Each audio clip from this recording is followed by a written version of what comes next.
Hello everyone, আসসালামু আলাইকুম। সবাইকে স্বাগত জানাচ্ছি আমাদের আজকের এই স্পেশাল লাইভ ক্লাসটাতে।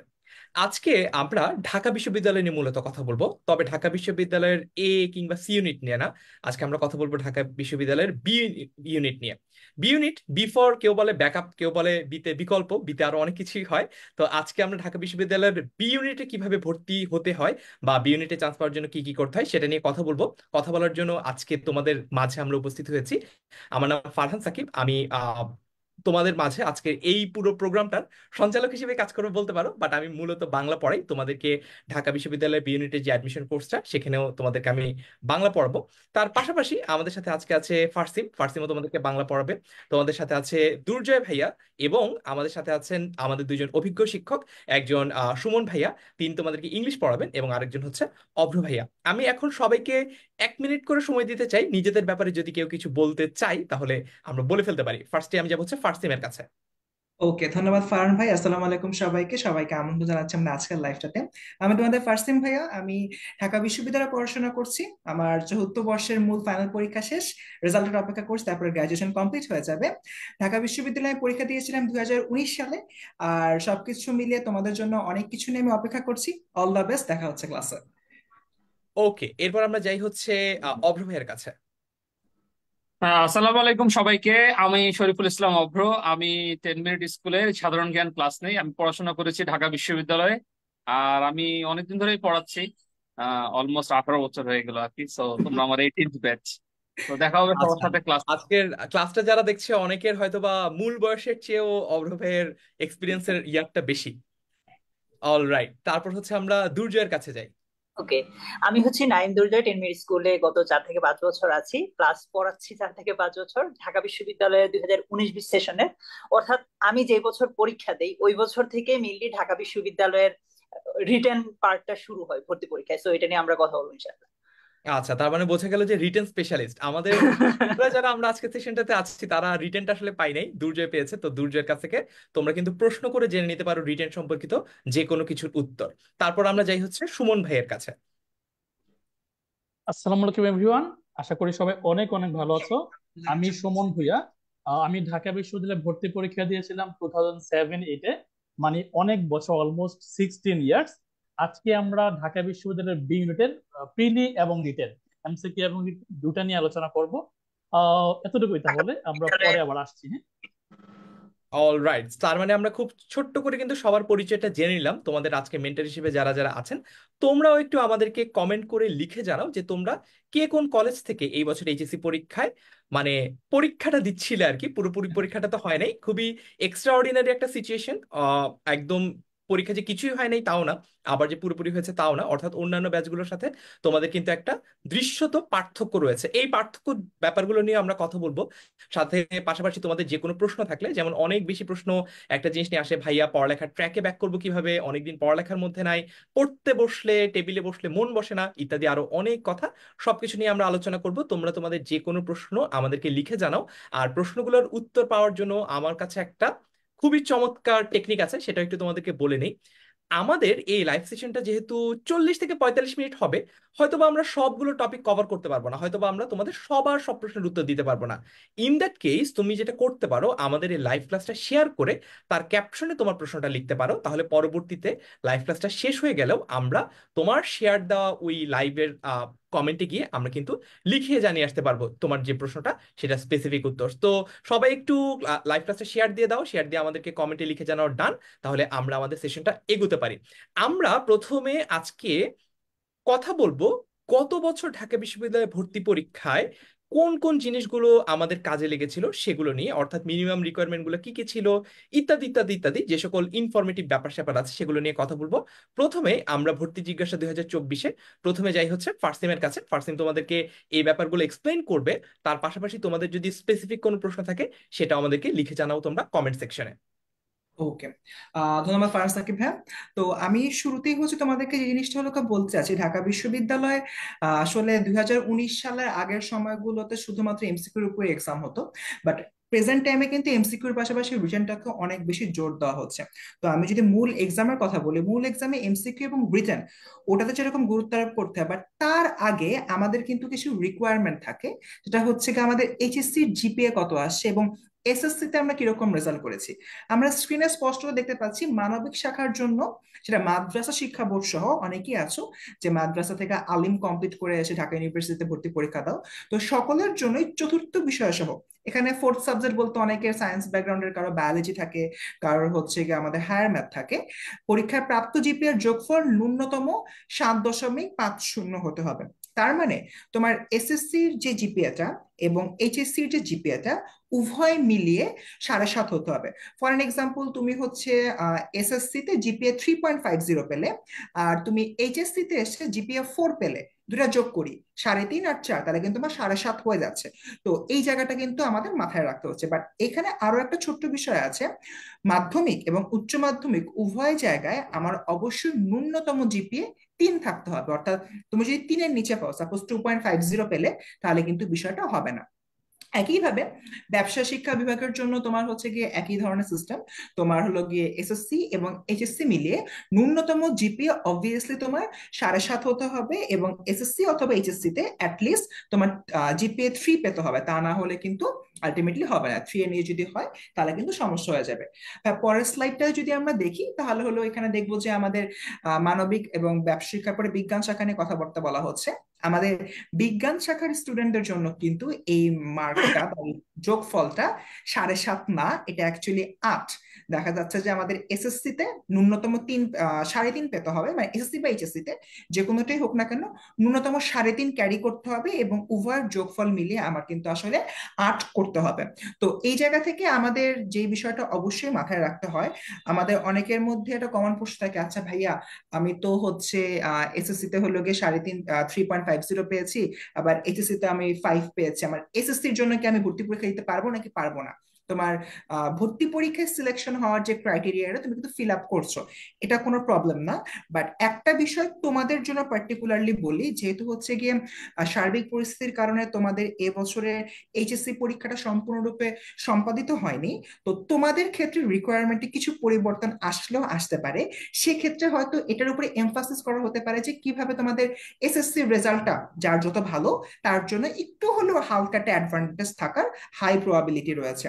তাই এই বিষয়টা আমি এক্স্যাক্টলি এখন যে নাম্বারগুলো দেখতে পাচ্ছি, এটা তো হলো বিগত বছরে, কিছুটা এই বছরে পরিবর্তন আসতে পারে। আমি এবার দুর্জয়ের কাছে যাচ্ছি বাকিগুলো বলার জন্য। ইয়েস, আচ্ছা, থ্যাংক ইউ ফারজানা। দুর্জয়ের কাছে যাওয়ার আগে আমি একটু সবাইকে একটা কুইক র্যাপিড ফায়ার করতে চাই, র্যাপিড ফায়ার রাউন্ড। সেটা হচ্ছে আমি সবার কাছে একটা প্রশ্ন করব, কেউ কেউ অলরেডি পরিচয় দেওয়ার সময় বলে ফেলেছে, তারপর আমাদের স্টুডেন্টদের অনেক আগ্রহ থাকে এই বিষয়টা নিয়ে। এই প্রশ্নটা সবাইকে করব, প্রথমে ফার্সিমের কাছে এবং এরপরে সবার কাছে ঘুরে আসবে প্রশ্নটা। সেটা হচ্ছে যে আমরা কে কত সালে ভার্সিটি অ্যাডমিশন টেস্ট পরীক্ষাটা দিয়েছি। ফার্সিম, কত সালে ভর্তি পরীক্ষা দিয়েছিস? আচ্ছা, আমি মনে হয় এখানে সবার চেয়ে ছোট, 2019। 2019। আচ্ছা, এরপর হচ্ছে দুর্জয়। আমিও 2019-এই ভাই। আচ্ছা ঠিক আছে, তার মানে সবচেয়ে ছোট হওয়া হলো না ফার্সিমের। তারপর হচ্ছে আমরা যাই সুমন ভাইয়ের কাছে। সুমন ভাইয়ের অ্যাডমিশন টেস্ট দেওয়া হয়েছে কত সালে? আমি হচ্ছে সেকেন্ড ছোট। সেকেন্ড ছোট বলতে শরীফুল ইসলাম অভ্র ভাইয়া হচ্ছে আমার 2 বছরের সিনিয়র। আমি পরীক্ষা দিয়েছিলাম 2007-8 সেশন, অর্থাৎ 8-এ ভর্তি হয়েছিলাম। হ্যাঁ, তখন ক্লাস অল রাইট। আচ্ছা, আমরা তখন স্কুলে পড়ি। আর এরপর হচ্ছে অভ্র ভাই। অভ্র ভাই কত সালে ভর্তি পরীক্ষা দিয়েছেন? 2005-6 সেশনে আমি 6-এ ভর্তি পরীক্ষা দিচ্ছি। আমি শিওর না আমাদের আজকের ক্লাসটা যারা করছে তারা সবার তখন সবার জন্ম হয়েছে কিনা। যাই হোক, আর আমি ভর্তি পরীক্ষা দিয়েছি, আমার এইচএসসি 2015-তে ছিল, 2015 লাস্টের দিকে আমি ভর্তি পরীক্ষা দিয়েছি, মানে 2015 লাস্ট 2016 শুরু, এই রকম সময় মিলিয়ে পরীক্ষাটা দিয়েছি। অলরাইট, সো এরকম আরো মজার মজার কুইক ফায়ার রাউন্ড হবে, এক একটা ছোট ছোট প্রশ্ন করব, এবং তোমরা আমাদের ইনস্ট্রাক্টরদের সম্পর্কে এবং তাদের এরকম রিলেভেন্ট যে জিনিসগুলো, ইনফরমেশন গুলো, মজার মজার টুকরো টুকরো, সেগুলো আমরা জানবো এই সেশনটার মাঝে মাঝেই। এরপর যাচ্ছে দুর্জয়ের কাছে। দুর্জয়। থ্যাংক ইউ ভাই। আমরা সবাই জানি যে আমাদের একটা সময় ঢাকা বিশ্ববিদ্যালয় বি ইউনিটে শুধুমাত্র মানে বি ইউনিটের স্টুডেন্ট মানবিকটাই পরীক্ষা দিতে পারতো।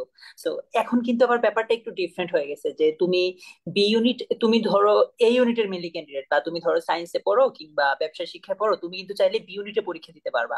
আগে যেটা ডি ইউনিট ছিল, এটা এখন কাইন্ড অফ বি ইউনিট হয়ে গেছে। তো ওই দিকটা বিবেচনায় ঢাকা বিশ্ববিদ্যালয়ের বি ইউনিটের সব মিলিয়ে যদি আমরা আসন সংখ্যা বলি, সেটা প্রায় 2934টা। এবার আসো যে আমাদের ভর্তি পরীক্ষার নম্বর বন্টনটা কিরকম হবে। সো এমসিকিউ অংশের জন্য আমাদের তো দুইটা পার্ট এখন, একটা হচ্ছে এমসিকিউ আর একটা হচ্ছে রিটেন। এমসিকিউ অংশের জন্য 60 নম্বর থাকবে আমাদের বরাদ্দ। আর 60 নম্বর আমরা 45 মিনিটের মধ্যে উত্তর করব। 60 নম্বরের মধ্যে বাংলা বা অ্যাডভান্স ইংলিশের 15টা প্রশ্ন 15 নম্বর, জেনারেল ইংলিশের 15টা প্রশ্ন 15 নম্বর, আর জিকে আন্তর্জাতিক প্লাস বাংলাদেশ দুটো মিলিয়েই 30টা প্রশ্ন 30 নম্বর। এই টোটাল হচ্ছে 60টা প্রশ্নের জন্য 60 নম্বর প্লাস 45 মিনিট। আমরা এই তো গেল এমসিকিউ। এবার যদি আমরা লিখিতের পার্টটা দেখি, রিটেনের পার্টটা যেটা নিয়ে স্টুডেন্টের সবচেয়ে বেশি ভয় থাকে, সেটা হচ্ছে 40 নম্বরের জন্য তোমাকে 45 মিনিট দিবে। দেখো এমসিকিউ 60 নম্বরের জন্য 45 মিনিট দিচ্ছে, লিখিত 40 নম্বরের জন্য 45 মিনিট দিচ্ছে। তারপরেও কিন্তু স্টুডেন্টের লিখিততে এসে মানে নির্দিষ্ট সময়টাতে শেষ করতে পারে না আর কি।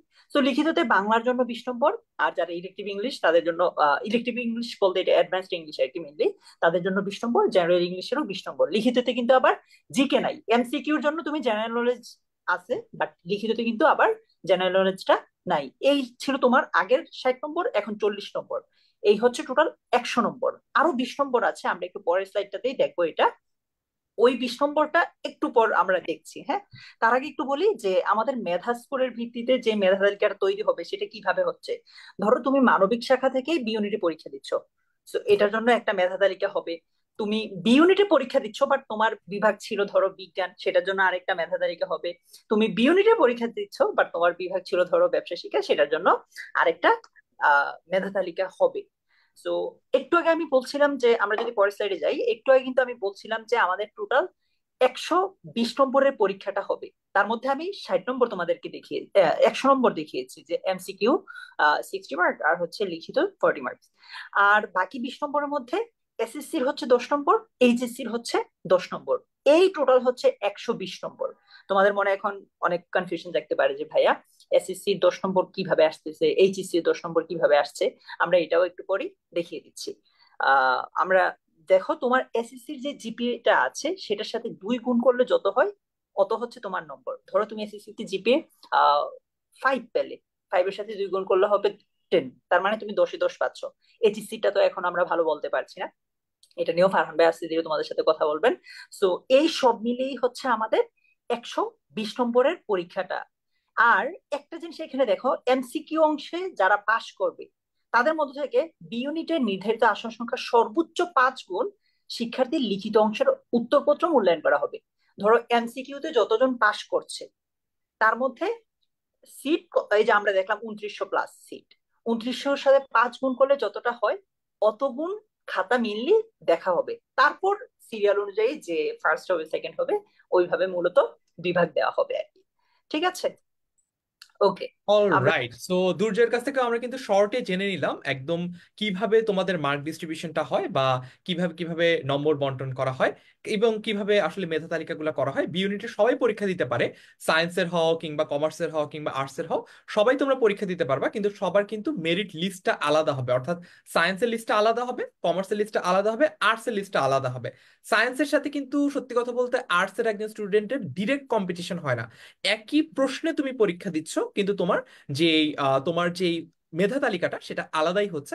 এবং প্রত্যেকটা ইউনিট থেকে, অর্থাৎ সায়েন্সের জন্য সিট আলাদা করা, কমার্সের জন্য সিট আলাদা করা, আর্টসের জন্য সিট আলাদা করা। এই জন্য আসলে ভয়ের কোনো কারণ নাই যে আমার সাথে তো একটা সায়েন্সের স্টুডেন্টও কম্পিট করছে, এটা নিয়ে ভয়ের কোনো কারণ নাই। এটা একদমই অমূলক একটা দুশ্চিন্তা।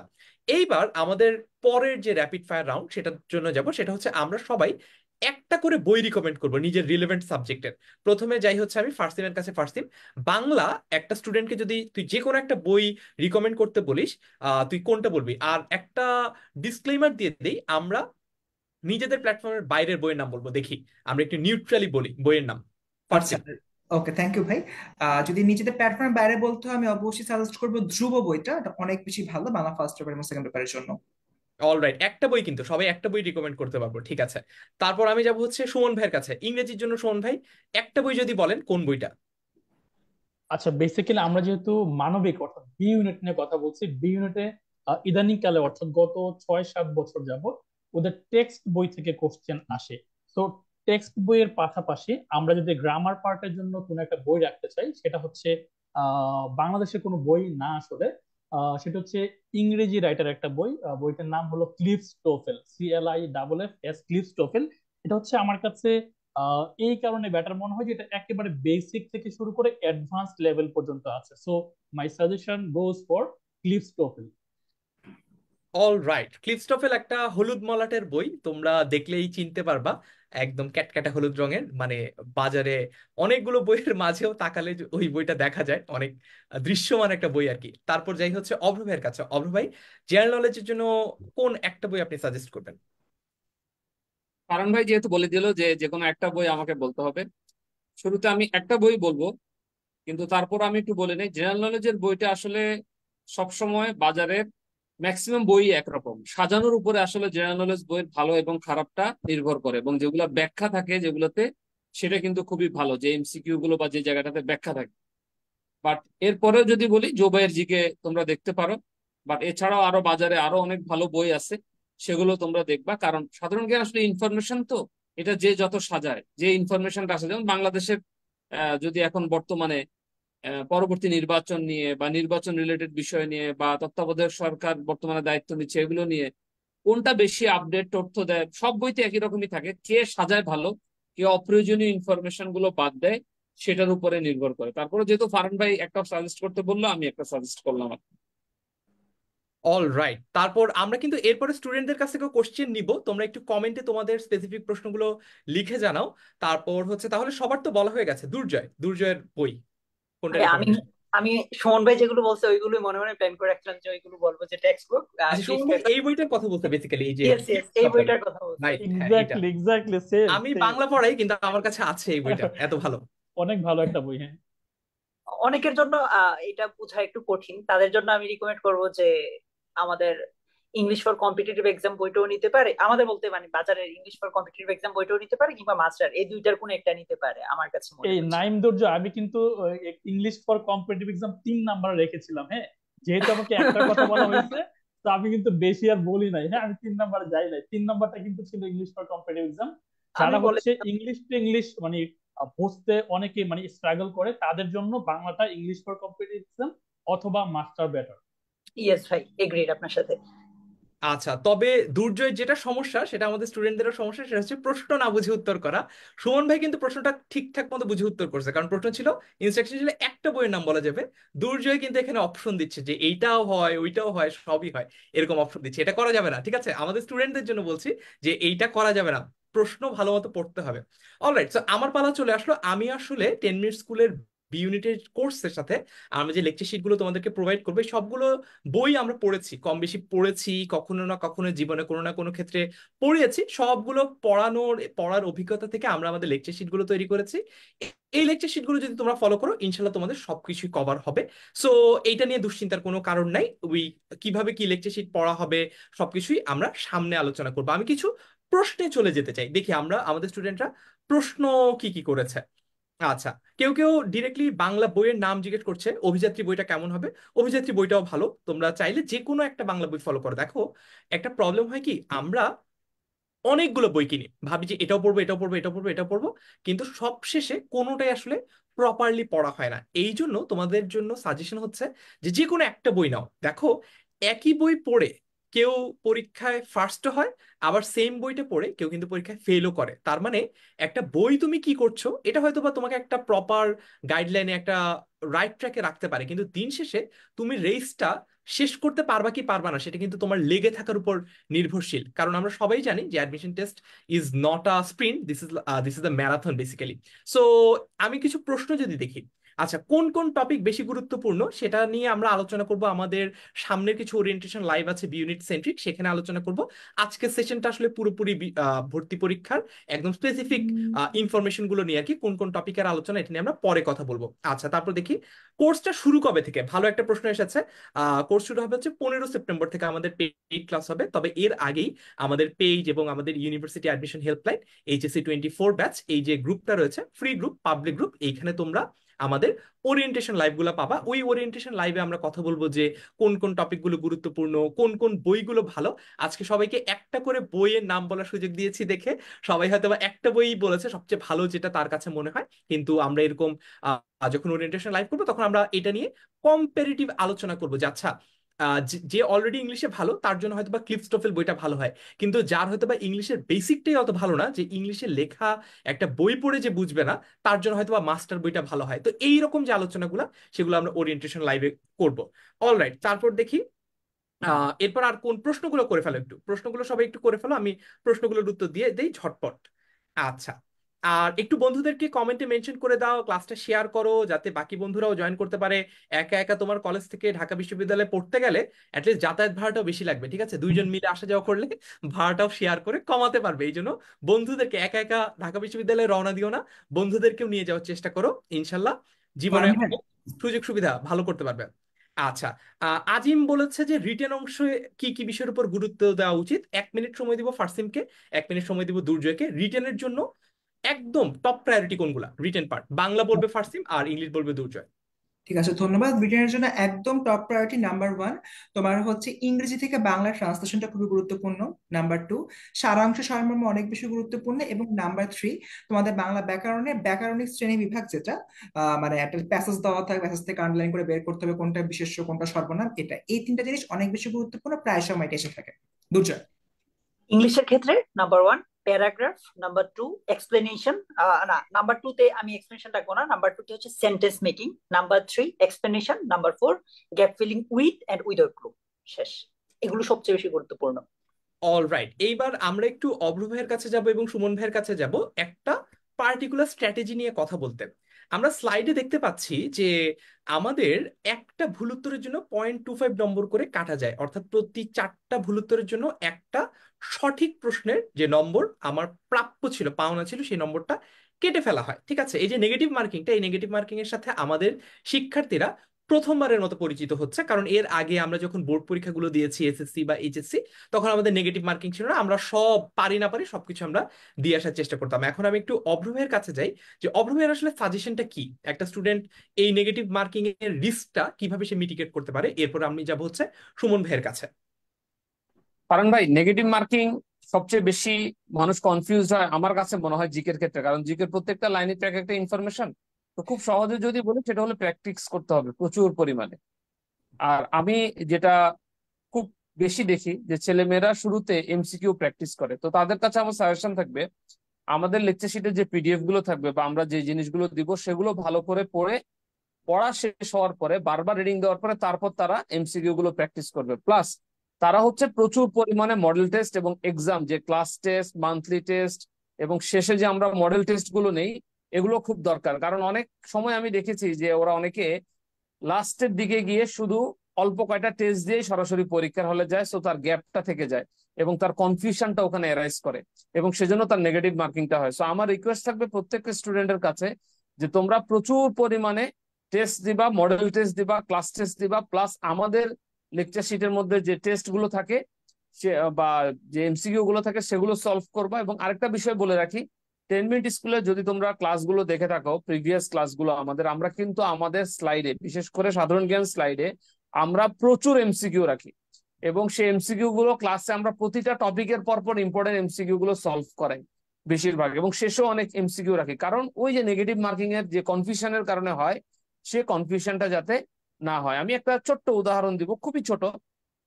সচিন টেন্ডুলকার জীবনের লাস্ট ম্যাচে যখন তার এজ 40, তাকে জিজ্ঞেস করেছিল যে আপনি এই জীবনের শেষ ম্যাচের লাস্ট ইনিংসে যখন খেলতে যাবেন সেখানে আপনি কেন প্র্যাকটিস করছেন? বলে প্র্যাকটিস আমাকে আরো পরিণত করে এবং প্র্যাকটিস করলে হয়তো আমি সেঞ্চুরির দিকে পৌঁছে যেতে পারবো। উনি সেঞ্চুরি করতে পারেন নাই, উনি হাফ সেঞ্চুরি পর্যন্ত চলে গিয়েছেন। তো যে লোকটা জীবনের লাস্ট ম্যাচেও সে প্র্যাকটিস করে তারপরে নামে, সকালবেলা মর্নিং এ প্র্যাকটিস করে। তো আমি স্টুডেন্টদেরকে বলবো যে কোনো এক্সাম দেওয়ার আগে তোমার প্র্যাকটিসটা খুবই ইম্পর্টেন্ট, এবং ঢাকা ইউনিভার্সিটি অ্যাডমিশন টেস্টে তুমি যত প্র্যাকটিস করবা, যত এক্সাম দিবা, তত তোমার নেগেটিভ মার্কিং পাওয়ার সম্ভাবনা কমবে, কারণ তোমার কনফিউশন ক্লিয়ার হবে অনেক বেশি।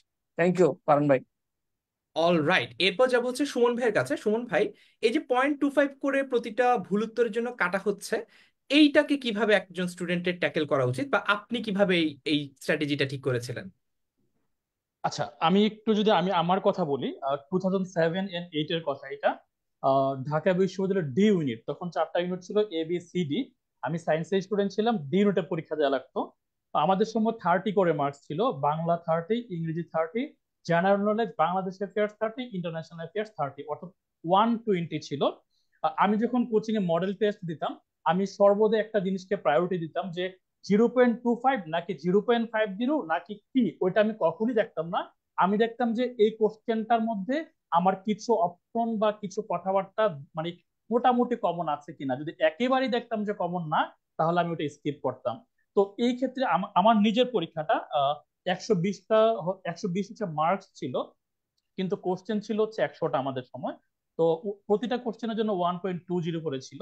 তো আমি 120টা থেকে I can clearly remember the question, I can clearly remember the day, যে আমি 111টা কোশ্চেন দাগিয়েছিলাম। মানে 9টা কোশ্চেন আমি ছেড়ে দিয়েছিলাম জাস্ট, যেগুলো কিনা বেশিরভাগই ছিল বাংলা এবং ইন্টারন্যাশনাল অ্যাফেয়ার্স, একেবারেই আমি জীবনও দেখি নাই। ওই 111-র মধ্যে কিন্তু আমি 81 দশমিক মানে 81.75 পেয়েছিলাম। 120-এর মধ্যে 81.75। ইভেন ইফ আমি এটা যদি আরেকটু বলি যে 0.25 নয়, শুধু বিসিএস পরীক্ষা কিন্তু 0.50 থাকে। আমি আমার বিসিএস এর স্টুডেন্টদেরকে বলি, ইভেন আমি নিজে যখন বিসিএস পরীক্ষা দিই, তখনও 0.50 আমি দেখি না। আমি দেখি যে এই প্রশ্নটা আমার একেবারেই আনকমন কিনা, জীবনও দেখি নাই, সো আমি ওই কোশ্চেনটা টাচ করি না। আর যদি ওই কোশ্চেনটা একটা অপশন আমার কাছে মনে হয় যে বাদ দেওয়া যাবে, তার মানে কিন্তু আমি 75% মোটামুটি শিওর যে এটা আমার অ্যান্সার হইতে পারে। সো এটা কখনই আমরা করবো না যে আমি তো নেগেটিভ খেয়ে যাবো, নেগেটিভ খেয়ে যাবো, সো আমি দাগাবো না, এটা করা যাবে না। তোমাকে সর্বোচ্চ পরিমাণে দাগাইতে হবে। 120 থেকে 120টা কোশ্চেনই দাগানো উচিত। বা এখন যতটা কোশ্চেন থাকে, এখন তো এমসিকিউ তো 60 থাকে, আমি সবসময় রেকমেন্ড করবো যে অবশ্যই ফুল কোশ্চেন মানে 60টা কোশ্চেনই দাগানো উচিত, ইন মাই অপিনিয়ন। এটা হচ্ছে আমার 16 বছরের এক্সপিরিয়েন্স বলে। থ্যাংক ইউ ফারহান ভাই। অলরাইট, তার মানে আমরা কিন্তু জেনে নিলাম দুইজন আমাদের অভিজ্ঞ মেন্টরদের কাছ থেকে যে আসলে এই যে 0.25 এর ব্যাপারটা, এটাকে কিভাবে ট্যাকেল করা যায়। তো তোমাদের অনেক চমৎকার চমৎকার প্রশ্ন আমরা কমেন্টে পাচ্ছি, তোমরা কমেন্টগুলো করতে থাকো। আমি তোমাদের রিলেভেন্ট যে প্রশ্নগুলো এগুলো আমাদের যে টিচার যখন বলছেন তখন তার কাছে আমি প্রেজেন্ট করব। এরপর এই পার্টটা যদি একটু দুর্জয় বলিস। আচ্ছা, ঠিক আছে ভাই। সো আমরা ঢাকা বিশ্ববিদ্যালয়ে বি ইউনিটে যদি পরীক্ষা দেই, একজন একটা কোয়েশ্চেন করছিল যে ভাই আমি সি ইউনিট থেকে কি বি ইউনিটে পরীক্ষা দিতে পারবো কিনা। অবশ্যই পারবে।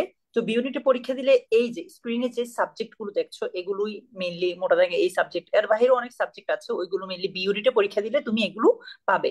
এইখানে ভাই আমি তাজিমের একটা কোয়েশ্চেনের উত্তর দিতে চাই। তাজিম জিজ্ঞেস করছিল যে ভাই আমাদের 15 তারিখ থেকে যদি ক্লাস হয়, তাহলে এই দিনগুলো আমরা কি করব 15 তারিখের আগ পর্যন্ত। তো আমি ইংলিশের ক্ষেত্রে আমি একটু সাজেশন দিব, প্লাস সুমন ভাইকে রিকোয়েস্ট করবো আমার পর যদি ভাই একটু বলে। আমি বলবো যে ইংলিশের ক্ষেত্রে তুমি এই 15 তারিখের আগ পর্যন্ত প্লিজ বেসিকটা ক্লিয়ার করে নাও, যাতে করে তোমাকে যখন ইংলিশের মূল ক্লাসগুলো আমরা করাবো কোর্সে, তখন যাতে তোমার এইটা মনে না হয়, আমি তাজিম সহ সবাইকে বলছি, এটা মনে না হয় যে ভাই আমি একদমই বুঝতে পারছি না। So parts of speech, sentence, tense, এই রিলেটেড যে বেসিক টপিক গুলো আছে, এগুলোতে একটু ভালো দক্ষতা অর্জন করে ফেলা উচিত এই 15 তারিখের আগ পর্যন্ত। এটা আমার সাজেশন থাকবে। সুমন ভাই আপনি যদি একটু বলতেন। আচ্ছা, এই ক্ষেত্রে আমার সাজেশন যেটা হবে, যেহেতু আমরা এখন ফ্রি আছি, আমরা টিচারের সাহায্য ছাড়া যেই পড়াগুলো সে কমপ্লিট করতে পারবো সেটাতে আমাদের এমফাসিস করা উচিত। যেমন মেমোরাইজিং পার্ট, আমি যদি গত বছর ঢাকা বিশ্ববিদ্যালয়ের বি ইউনিটের কোশ্চেনটা একটু চেক করি, স্পেলিং আসছে একটা, তারপর অ্যান্টোনিম আসছে একটা, সিনোনিম আসছে একটা, আর প্রেপোজিশন আসছে একটা। সো এগুলো হচ্ছে মেমোরাইজিং পার্ট। এই মেমোরাইজিং পার্ট এগুলো কিন্তু আমাদের টিচার দরকার নাই। এই মেমোরাইজিং পার্ট গুলো কোনগুলো? Preposition, vocabulary, synonym, antonym, phrase, idiom, প্রবাদ বাক্য, তারপর হচ্ছে স্পেলিং। এই মেমোরাইজিং পার্ট গুলো আমরা অ্যাটলিস্ট 5 থেকে 7টা প্রশ্ন পাবো। এগুলোর জন্য আমার টিচার দরকার নাই, এগুলো হচ্ছে আমরা আপাতত পড়াটা আগায় রাখতে পারি। আর বেসিক যাদের একেবারে দুর্বল, দুর্জয়ের সাথে আমি হচ্ছে সুর মিলিয়ে বলতে চাই, যাদের বেসিক দুর্বল, যেমন পার্টস অফ স্পিচ চিনি না, নাউন কোনটা, প্রনাউন কোনটা, অ্যাডজেক্টিভ কোনটা, নাউনের প্রকারভেদ বুঝি না, হ্যাঁ, প্রপার কোনটা, কমন কোনটা, এই কমন বিষয়গুলো যেগুলো খুবই বেসিক, এই বিষয়গুলো যদি আমরা আপাতত জেনে যাই, তাহলে টিচার যখন ক্লাস নিবে তখন আমাদের জন্য বেটার হবে টিচারকে আন্ডারস্ট্যান্ড করতে পারা বা টিচারকে বুঝতে পারাটা। সো এতটুকুই। অনেক অনেক ধন্যবাদ দুইজনকেই, দুর্জয়কে এবং সুমন ভাইকে। সো আমরা এটাও জেনে নিলাম যে আসলে আমাদের মেইন ক্লাস তো শুরু হবে 15 সেপ্টেম্বর, বাট 15 সেপ্টেম্বরের আগেও কিন্তু আমাদের অনেক কিছু করার আছে। একটা জিনিস একটু গুরুত্বপূর্ণ, সবাইকে মনে করিয়ে দেই, আমরা অনেক দিন ধরে পড়ালেখার মাঝে নাই। পড়ালেখা থেকে অনেক দূরে, এই জন্য একটু পড়ালেখাটা স্টার্ট করে দিতে হবে। একদম 15 তারিখ যখন তোমাদের পেইড কোর্সটা বা পেইড ক্লাসগুলো শুরু হয়ে যাবে, তখন আসলে আর দম ফেলারও ফুরসত পাবা না। এই জন্য, এবং বিশ্বাস করো, ভয় দেখাচ্ছি না, বাস্তবতা তোমাদেরকে একটু বুঝিয়ে দিচ্ছি। অ্যাডমিশন টেস্টের পড়ার প্রেশার এত বেশি, এটার মধ্যে যখন তুমি একবার ঢুকে যাবা, এখান থেকে কিন্তু বের হয়ে আসার উপায় একমাত্র যখন তখনই পাবে, যখন তুমি ভর্তি পরীক্ষায় পাশ করে বের হয়ে আসতে পারবে। মানে ভর্তি পরীক্ষাটা দেওয়া পর্যন্ত কিন্তু ডেইলি বেসিসে তোমাকে হয়তোবা 6, 8, 10, 12 ঘন্টা যার যতটুকু দরকার পরীক্ষায় ভালো করার জন্য, ততটুকু সময় প্রতিদিন দিতে হবে। এই কারণে 15 সেপ্টেম্বরের আগ পর্যন্ত যারা পড়ালেখা থেকে অনেক, হ্যালো, হ্যালো, হ্যাঁ ভাইয়া, শোনা যাচ্ছে অলোকে। হ্যাঁ, সো 15 সেপ্টেম্বরের আগে পর্যন্ত যারা পড়ালেখা থেকে দূরে আছি, অনেক বেশি অনভ্যাসের মধ্যে আছে, একটু পড়ার টেবিলে ফিরে আসি। আমি একটা সাজেশন আমার লাস্ট আরেকটা লাইভে শেয়ার করেছিলাম, সেটা হচ্ছে আমি এরকম সিচুয়েশন হলে যেটা করতাম, আমার বিশ্ববিদ্যালয়ে ইয়ার ফাইনাল পরীক্ষা হতো, তার মানে সারা বছর আসলে তেমন একটা পড়ালেখা করতাম না, দৌড়ঝাঁপের মধ্য দিয়ে আসলে সারা বছরটা কেটে যেত। ইয়ার ফাইনালের আগে যখন একসাথে এক পুরো বছরের সবকিছু একসাথে পড়তে হতো, তখন আমি পড়ার অভ্যাস তৈরি করার জন্য, একটানা অনেকক্ষণ পড়ার অভ্যাস তৈরি করার জন্য প্রথমে গল্পের বই দিয়ে পড়া শুরু করতাম। অর্থাৎ পড়ার টেবিলে আমি বসতাম, বসে গল্পের বই পড়তাম, হয়তোবা 1, 1, 2, 2 দিন পরে দেখা যেত যে হ্যাঁ, পড়ার অভ্যাসটা আস্তে আস্তে ফিরে এসেছে, আমি একটানা অনেকক্ষণ পড়তে পারছি। তো এই জিনিসগুলো কিন্তু তোমরা ইমপ্লিমেন্ট করে দেখতে পারো, ইনশাল্লাহ তোমাদেরও সাকসেসফুল হওয়ার সম্ভাবনাটা বেড়ে যাবে। এইবার এতক্ষণ আমরা ওভারঅল ঢাকা বিশ্ববিদ্যালয়ের ইউনিট নিয়ে কথা বলেছি। এই সেগমেন্টটাতে যাওয়ার আগে আরেকটা র্যাপিড ফায়ার রাউন্ডে যেতে চাই, যেহেতু এটা খুব ইন্টারেস্টিং, স্টুডেন্টরাও পছন্দ করছে, কমেন্টেও দেখলাম। এইবারের প্রশ্ন হচ্ছে যে আমরা কে কোন প্রাইমারি টার্গেট নিয়ে পরীক্ষাটা দিয়েছি, অর্থাৎ বি ইউনিটের জন্য ঢাকা বিশ্ববিদ্যালয়ে কি আমাদের প্রাইমারি টার্গেট ছিল? যারা যারা আজকের এই সেশনে আছি, ঢাকা বিশ্ববিদ্যালয়ে যদি প্রাইমারি টার্গেট হয়ে থাকে, তাহলে কোন ইউনিটের জন্য আমরা প্রিপারেশন নিয়েছি? প্রথমে আমরা যাই হচ্ছে দুর্জয়ের কাছে। দুর্জয়, তোর ভাই আমার প্রাইমারি ঢাকা টার্গেট? বিশ্ববিদ্যালয় ছিল, প্লাস বি ইউনিটি ছিল, একমাত্র এটাই টার্গেট ছিল। একমাত্র এটাই টার্গেট? কোনো ব্যাকআপ ছিল না? না, শুরু দিকে কোনো ব্যাকআপ ছিল না। আচ্ছা, ঠিক আছে। So do you recommend this, যে স্টুডেন্টদের কি ব্যাকআপ সহ আগানো উচিত নাকি ব্যাকআপ ছাড়া? ডেফিনেটলি ব্যাকআপ সহ আগানো উচিত, এত বড় রিস্ক নেওয়া দরকার নাই ভাই। আচ্ছা, ঠিক আছে, তার মানে তোমরা দুর্জয়ের মতো এত রিস্ক নেওয়া দরকার নেই, কারণ দুর্জয়ের মতো মেধাবী তো আমরা নাও হতে পারি, তাই না? আচ্ছা, তারপর আমরা অভ্র ভাইয়ের কাছে যাই। অভ্র ভাইয়ের মেইন টার্গেট কি ছিল? আমাদের সময় আমি ডিগ্রি থেকে চান্স পেয়েছি আমাদের সময়। আর আমি আসলে একটা থিমে বিশ্বাস করি সব সময়, এটা এটা আমার সব জবের যত পরীক্ষা আছে সব জায়গায়, সেটা হলো আমি প্রিপারেশন ভালো নিব সব সময়, আমার পরীক্ষা যাতে যেখানে দেই সেখানে আমি চান্স পাই। এবং আমার টার্গেট ছিল আমাকে একটা ভালো সাবজেক্ট পেতে হবে।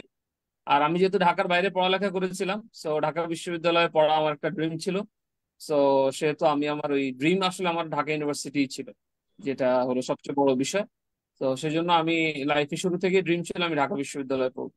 সো আমি সবসময় বলি সবাইকে, প্রিপারেশন ভালো নাও, অটোমেটিক পরীক্ষা ভালো হবে। এবং আহ, সব জায়গায় পরীক্ষা দিবা, কারণ তুমি যখন অনেক জায়গায় চান্স পাবা, তখন তোমার মধ্যে কনফিডেন্সটা অনেক বেড়ে যাবে। যেমন আমাদের সময় জাহাঙ্গীরনগর ইউনিভার্সিটিতে পরীক্ষা হতো।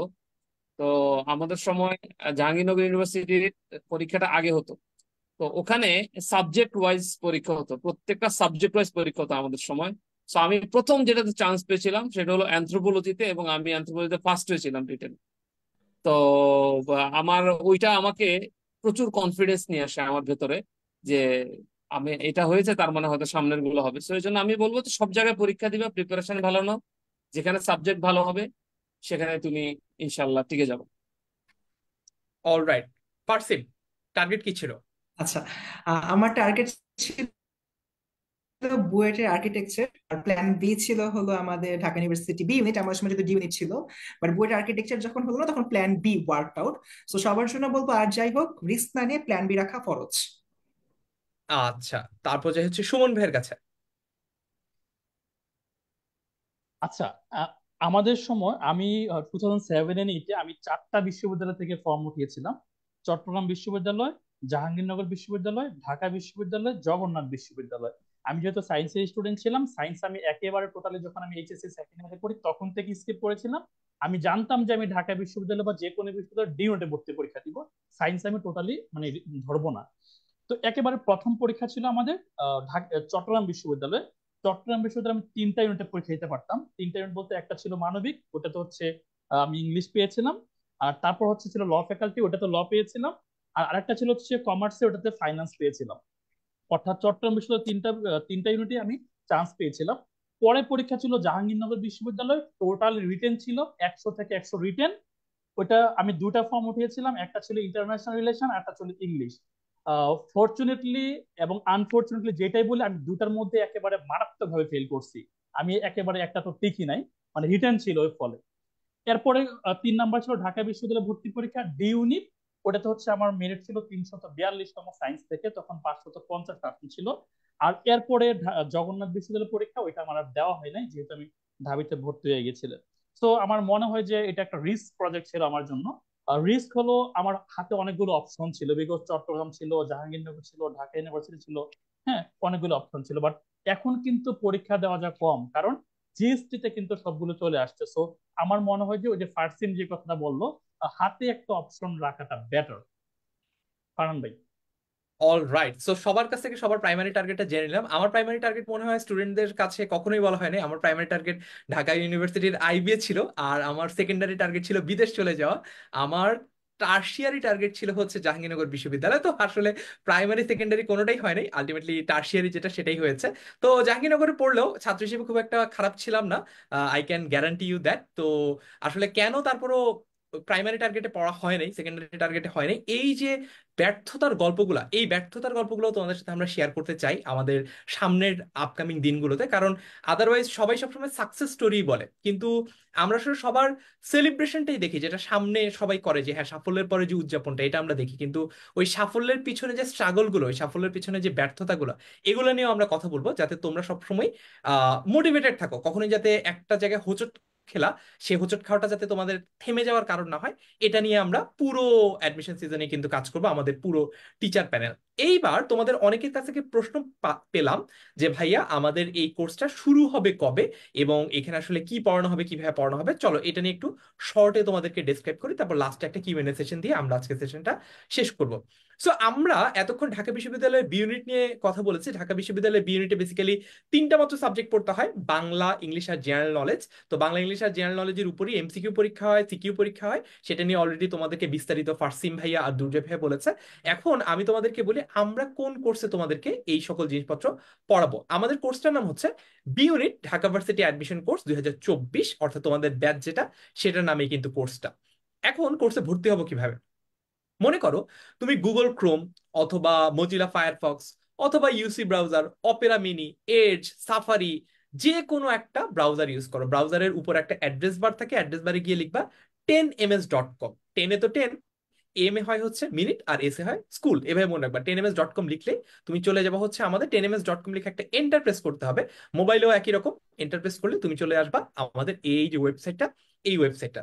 ওয়েবসাইটে এখানে দেখবা যে সিক্স থেকে 12 স্কিলস ভর্তি পরীক্ষা। ভর্তি পরীক্ষাতে ক্লিক করলেই তোমরা কিন্তু আমাদের ভর্তি পরীক্ষা সংক্রান্ত যে সকল কোর্সগুলো রয়েছে সেগুলোর মধ্যে চলে আসতে পারবা। আর আরো সহজ উপায় আছে, এখানে একটা সার্চ বার দেখা যাচ্ছে একদম বামে, 10 মিনিট স্কুলের লোগোর পাশে একটা সার্চ বার। এখানে যদি তোমরা তোমাদের ব্যাচের যে নাম্বারটা 2024 অর্থাৎ 24, এটা যদি লিখো, তাহলে তোমরা আমাদের 24 সংক্রান্ত যত কোর্স আছে সেগুলো তোমরা দেখতে পাবা।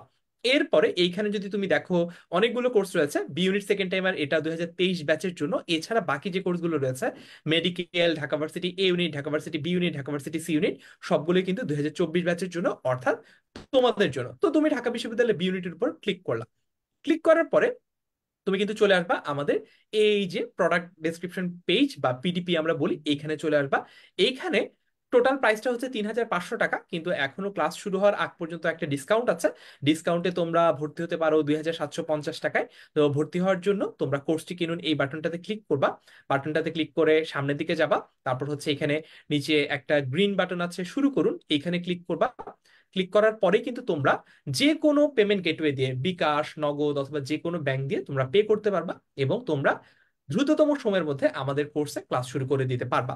সো এভাবেই খুব সহজেই তোমরা ঢাকা বিশ্ববিদ্যালয়ে তোমাদের যে জার্নিটা, সেই জার্নিটা আমাদের সাথে শুরু করতে পারবা। এবং ইনশাল্লাহ আমরা তোমাদেরকে কথা দিচ্ছি, এই যে তোমাদের হাত আমরা একবার ধরলাম, এই হাত আর ছাড়াছাড়ি হবে না।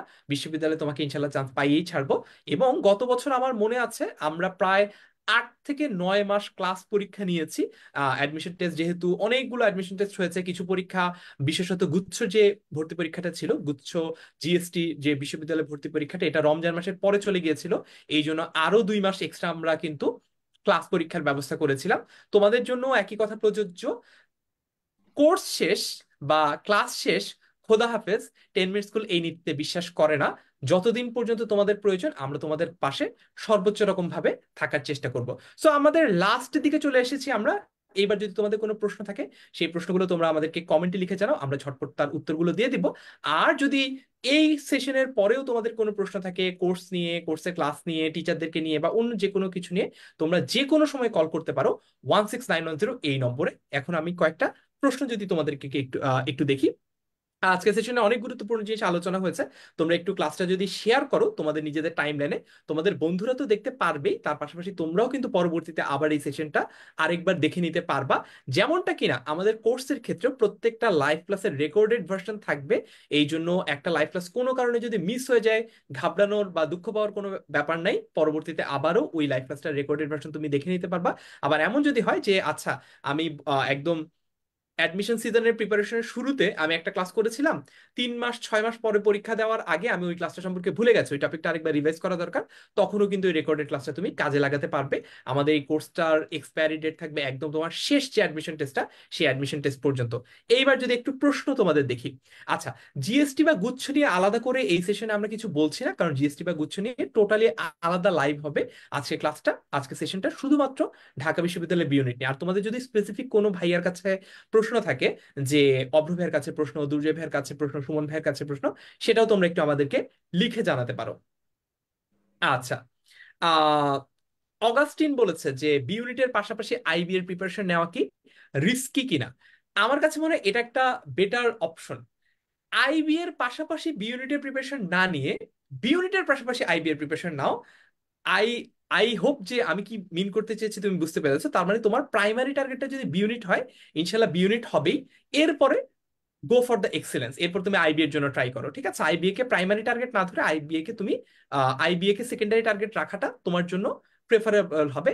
দেন অ্যাগেইন এটা আসলে একজনের সিচুয়েশন আরেকজন কখনোই এভাবে পুরোপুরি জাজ করে বলতে পারে না, কারণ আমি তো জানি না যে তুমি আসলে ম্যাথমেটিক্যাল প্রবলেম কত দ্রুত সলভ করতে পারো, কত নির্ভুলভাবে সলভ করতে পারো। তুমি আসলে ইংলিশের তোমার অবস্থাটা কি একদম বিগিনার লেভেলে নাকি অ্যাডভান্স লেভেলে, এটা তো আমি বাইরে থেকে বলতে পারছি না। এটা তোমার সিদ্ধান্তটা একটু তোমাকেই নিতে হবে। আচ্ছা, পলিন আক্তার জিজ্ঞেস করেছে, ফার্সিমের কাছে যাই, শুধু অনলাইন ক্লাসের উপর নির্ভর করা কি যথেষ্ট হবে কিনা। আচ্ছা, ধন্যবাদ। একটা কথা তোমাদেরকে বলি, সেটা হচ্ছে তুমি অনলাইনে পড়ো অফলাইনে পড়ো, at the end of the day তোমার বাসায় নিজের জন্য যদি এটা সেপারেট স্টাডি আওয়ার না থাকে, তোমার কোনোটাই অ্যাকচুয়ালি কোনো প্রকার কাজ হবে না। সো পড়াটার চাইতে আমি তোমাকে দুইটা বিষয় উপরে জোর দিতে বলবো। নাম্বার ওয়ান, তোমার হচ্ছে বেশি বেশি প্র্যাকটিস করতে হবে নিজে নিজে, এবং নাম্বার টু, নিজের স্টাডি আওয়ারটা একদম পার্টিকুলারলি মেনটেন করতে হবে। ফারহান ভাই, যদি কিছু আপনি অ্যাড করতে চান এখানে। আমার আর খুব বেশি কিছু অ্যাড করার নেই, আমি এরপর পরের প্রশ্নটাতে যাব, কারণ আমরা এখন কিউএনএ সেশনে আছি। দুর্জয়ের কাছে যাই। দুর্জয়ের কাছে একজন জানতে চেয়েছে সে এসএসসি তে 4.44 পেয়েছে, সে কি ঢাকা বিশ্ববিদ্যালয়ে ভর্তি পরীক্ষা দিতে পারবে কিনা। অবশ্যই পারবে, বাট বাকিটা ডিপেন্ড করছে এইচএসসির উপর আর কি। All right. তারপর হচ্ছে একটা প্রশ্ন পেয়েছি, এটাও দুর্জয়ের কাছে যাই, সেটা হচ্ছে যে পরীক্ষা কি শর্ট সিলেবাসে হবে নাকি ফুল সিলেবাসে হবে। ঢাকা বিশ্ববিদ্যালয় একদম ঘোষণা দিয়ে শর্ট সিলেবাসে পরীক্ষা নেয়, তো শর্ট সিলেবাসেই হবে, এতটুকু ভরসা রাখতে পারো ঢাকা বিশ্ববিদ্যালয়ের উপর। All right. এরপরে যাব হচ্ছে অভ্রভের কাছে। অভ্রভে একটা প্রশ্ন আমরা প্রতিনিয়ত পাই, সেটা হচ্ছে যে দিনে কত ঘন্টা পড়তে হবে। আচ্ছা, অ্যাডমিশন টেস্টের জন্য আসলে এখন এটা তোমরা যেহেতু ইউনিভার্সিটি অ্যাডমিশনের জন্য অ্যাটলিস্ট 8 আওয়ার্স তোমাদের পড়াশোনা করতে হবে। বাট আমি একটা বিষয় বলি, সেটা হলো পড়াটা আসলে নিজের উপরে নির্ভর করে। তুমি যতক্ষণ পড়লে, এমন আছে অনেকে হয়তো 8 ঘন্টায় পড়ে কাভার করতে পারে না, তার 12-15 ঘন্টাও পড়া লাগে। অনেকে আছে যে যে 8 ঘন্টা পড়ে সে 6 ঘন্টা পড়লেও কাভার হয়। এটা আসলে অ্যাকচুয়ালি একটা মানুষের নিজের উপর নির্ভর করে। তবে আমার একটা সাজেশন এই ক্ষেত্রে, সেটা হলো তোমরা টাইমটাকে ভাগ করে ফেলো। সকালে যদি 3 ঘন্টা পড়ো, তুমি দুপুরে 1-2 ঘন্টা পড়ো, রাত্রে 3 ঘন্টা পড়ো বা 4 ঘন্টা পড়ো। এবার নিজের টাইমটা ভাগ করে ফেলো, এবং যেটা হলো প্রতিদিন একই টাইম মেনটেন করার চেষ্টা করো। তুমি যদি 8 ঘন্টা পড়ো, ডেইলি 8 ঘন্টা পড়ার চেষ্টা করবো। অনেকে দেখা গেছে যে একদিনে 10 ঘন্টা পড়ে, পরের দিন 3 ঘন্টা পড়ে। সো এভারেজ করলে দেখা গেছে উইকে আসলে তার পড়াটা কিছুই হয় না। সো প্রতিদিন একটা টাইম মেনটেন করার জন্য ট্রাই করো। আই হোপ সো ভালো কিছু হবে ইনশাল্লাহ। অলরাইট, সো এটা আমরা জেনে নিলাম একটা বহুল জিজ্ঞাসিত প্রশ্ন। সুমন ভাইয়ের কাছে যাই। সুমন ভাইয়ের কাছে প্রশ্ন হচ্ছে যে আমাদের একজন শিক্ষার্থী রেনেসা প্রশ্ন করেছে, বৈপ্লবিক প্রশ্ন, যে what is the first thing I should study for my admission preparation? কি দিয়ে শুরু করবে ও?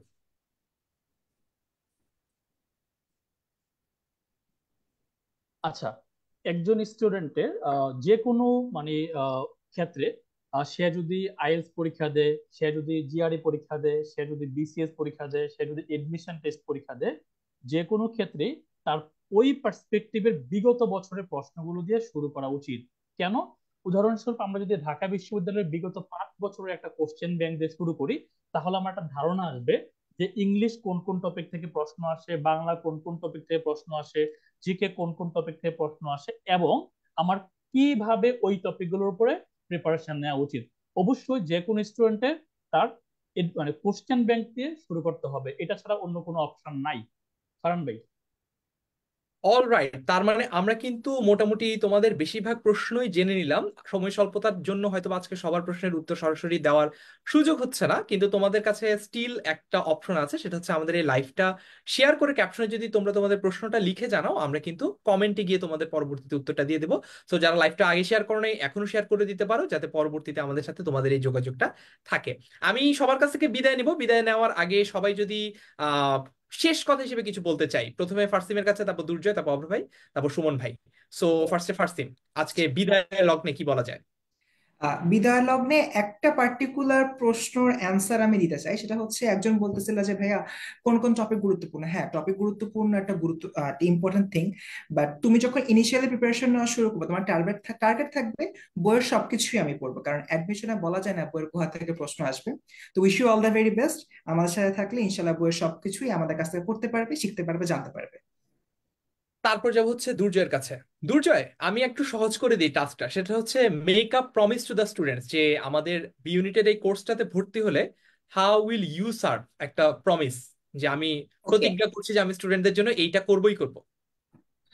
স্টুডেন্টদের কাছে একটা ভীতির জায়গা থাকে ইংলিশটা। আমি এতটুকু প্রমিস করতে পারি, ইংলিশটা, overall English plus specially English রিটেনের যে ভয়টা আছে, এটা ইনশাল্লাহ থাকবে না যদি আমাদের গাইডলাইন ফলো করে পুরো কোর্সে। আচ্ছা, তারপর হচ্ছে অভ্র ভাইয়ের কাছে যাব। স্টুডেন্টদের কাছে অভ্র ভাইয়ের প্রমিস কি এই কোর্সে যারা ভর্তি হবে তাদের জন্য? আমি একটা কথা বিশ্বাস করি যে স্বপ্ন দেখতে হবে লাইফ, জীবনে যে কোনো অবস্থা স্বপ্ন দেখতে হবে। স্বপ্ন দেখতে টাকা লাগে না, স্বপ্ন দেখতে লাগে আনন্দ, স্বপ্ন দেখতে লাগে মনের সাহস। স্বপ্ন দেখো, তোমার এসএসসি এবং এইচএসসি রেজাল্ট তুমি আর চেঞ্জ করতে পারবে না। রেজাল্ট যাই হোক, তুমি টিকবা নাকি টিকবা না, সিজিপিএ যাই হোক, তুমি ঝাঁপায় পড়ার চেষ্টা করো। কম জিপিএ নিয়ে চান্স পাওয়া এটা এক অদ্ভুত আনন্দ আছে।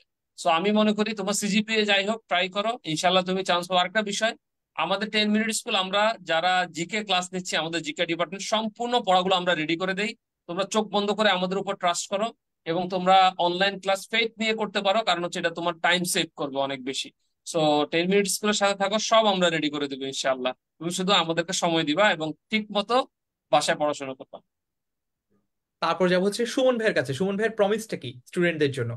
ফারহান ভাই, আপনার একটা কথা খুব ভালো লেগেছে আমার কাছে, সেটা হলো তোমাদের হাত ধরলাম।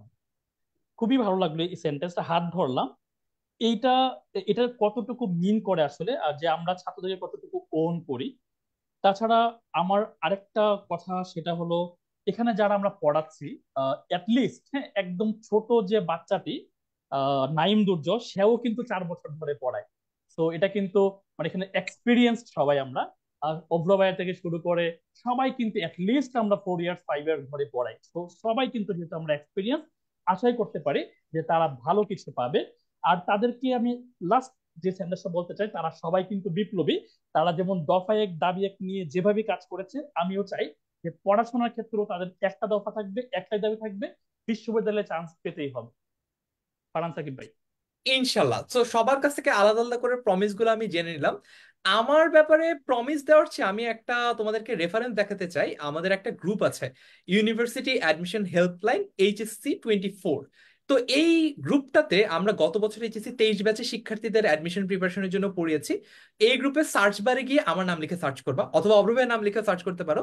তোমরা তখন বুঝতে পারবা যে আসলে আমরা কথায় না কাজে বিশ্বাসী, এই জন্য আলাদা করে কোনো প্রমিস দিচ্ছি না, তোমরা নিজেরা যাবা এই গ্রুপটাতে যাবা, আবারও নামটা বলি, university admission helpline HSC 24 batch. এই গ্রুপে গিয়ে আমার নাম লিখে সার্চ দাও প্রথমে, অথবা স্ক্রল ডাউন করো নিচে গিয়ে দেখো গত বছরের স্টুডেন্টদেরকে আমরা কিভাবে সার্ভিস দিয়েছি, কত দিন পর্যন্ত সার্ভিস দিয়েছি, এবং যখন একটা স্টুডেন্ট চান্স পায় নাই তখন তার অনুভূতিটা কেমন ছিল, বা যারা চান্স পেয়েছে তাদের অনুভূতিটা কেমন ছিল, সবকিছুরই একদম সচিত্র যে প্রামাণ্য যে দলিল সেটা তোমরা নিজেরাই ওই গ্রুপে গিয়ে দেখতে পারবা। সো এই গ্রুপটাতেও জয়েন করে ফেলতে পারো। সো সবাইকে অনেক অনেক ধন্যবাদ জানিয়ে আজকের মতো আমরা এখানেই বিদায় নিতে চাই, তবে আজকেই বিদায় নিচ্ছি। সামনে যখন তোমাদের ক্লাস নেওয়া শুরু করবো তখন কিন্তু আর কোনো ছাড়াছাড়ি হবে না। 15 সেপ্টেম্বর থেকে ইনশাল্লাহ আমাদের এই কোর্সের অফিসিয়াল জার্নি পেইড ক্লাসটা শুরু হবে। তবে তার আগে আমরা বেশ কিছু ওরিয়েন্টেশন লাইভের প্ল্যান করেছি। ওরিয়েন্টেশন লাইভের যে রুটিনগুলো সেগুলোর সময় এবং টপিক সহ আমরা আমাদের 10 মিনিট স্কুলের পেজ, 10 মিনিট স্কুলের গ্রুপ সব জায়গায় আমরা সার্কুলেট করে দিব, তোমরা দেখে নিতে পারবা। অর্থাৎ তোমাদের এই যে জার্নিটা, সেই জার্নিটা স্মুথ করার জন্য সব রকম প্রচেষ্টা কিন্তু আমরা করছি। ইনশাল্লাহ তোমাদের সাথে আমাদের দেখা হবে। তবে একটা কথা একটু বলে নেই, তুমি আর আমরা, আমাদের মধ্যে সম্পর্কটা হচ্ছে শিক্ষক এবং শিক্ষার্থী। তোমরা যদি এই পেইড কোর্সটাতে ভর্তি নাও হও, তারপরে তোমরা আমাদের শিক্ষার্থী। তার মানে এই না যে তোমাদের তোমাদের একটা হেল্প লাগবে, বা তোমার একটা সাজেশন লাগবে, একটা মেন্টরশিপ লাগবে, একটা প্রশ্ন আছে তোমার মাথায়, সেই প্রশ্নটার উত্তর আমরা দিব না, এটা হতে পারে না। তার মানে তোমাদের যদি ইচ্ছা হয়, তোমাদের যদি ভালো মনে হয়, তোমাদের যদি আমাদের উপর আস্থা থাকে, তাহলে ঢাকা বিশ্ববিদ্যালয়ে বি ইউনিট HSC 2024 ব্যাচের জন্য আমাদের যে পেইড কোর্সটা, এটাতে ভর্তি হতে পারো। আর যদি আর্থিক অসঙ্গতি বা অন্য যে কোনো কারণেই হোক তুমি যদি ভর্তি নাও হতে চাও, you are welcome to do that. কিন্তু যদি কখনো কোনো প্রশ্ন মাথায় আসে, যদি কখনো কোনো সাজেশন, হেল্প, মেন্টরশিপ ইত্যাদি যা কিছু দরকার হয়, ডোন্ট হেজিটেট। কখনো এটা নিয়ে হেজিটেট করার দরকার নেই যে আমি তো আসলে কোর্সে ভর্তি হই নাই, ফারহান ভাইকে নক দিলে হয়তো বা আমার উত্তর দিবে না। এটা কখনোই হবে না ইনশাল্লাহ। এটাই তোমাদের কাছে আমার শেষ প্রমিস। ইনশাল্লাহ দেখা হবে ক্লাসে। আজকের মতো এখানেই বিদায় দিচ্ছি। আসসালামু আলাইকুম, আল্লাহ হাফেজ সবাইকে।